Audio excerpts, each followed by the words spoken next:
Con il suo modo diverso di vivere la politica ha portato il sindaco tra la gente, non chiuso nei palazzi, ma in strada, nelle piazze, nei quartieri, ad ascoltare i problemi di tutti, a cercare risposte vere e soluzioni concrete. L'efficienza è stato il suo tratto distintivo. Ciò che prometteva realizzava. Non sopportava il lassismo, rifuggiva le parole vuote. Gentilini era un pragmatico, concreto, sempre con i piedi per terra, come gli alpini. Non dimenticherò mai un episodio.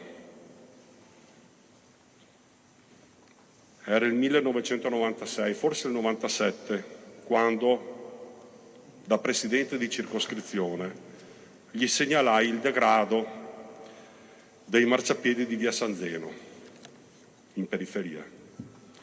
Lui volle vedere di persona, nessun rinvio, nessun discorso. Andò, verificò e pochi mesi dopo diede inizio ai lavori. Questa era la sua forza, la capacità di agire sempre e solo al servizio del suo popolo, della sua gente.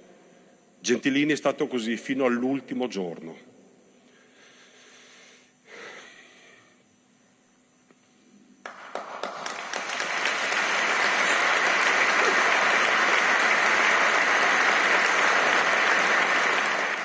Ho avuto il privilegio di incontrarlo in ospedale giovedì scorso. Nonostante la fatica, la sua mente era lucidissima. Parlammo per più di un'ora. Abbiamo anche scherzato in alcuni momenti assieme.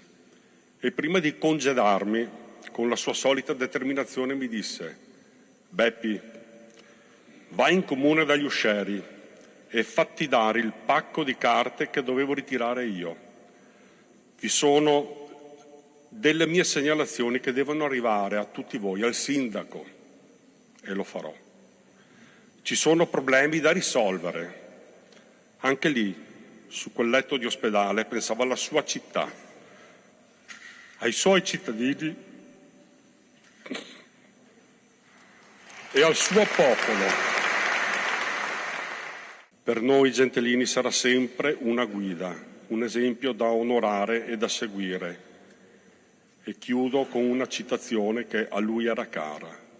Chi ha vissuto per il suo popolo continuerà a vivere nel suo ricordo.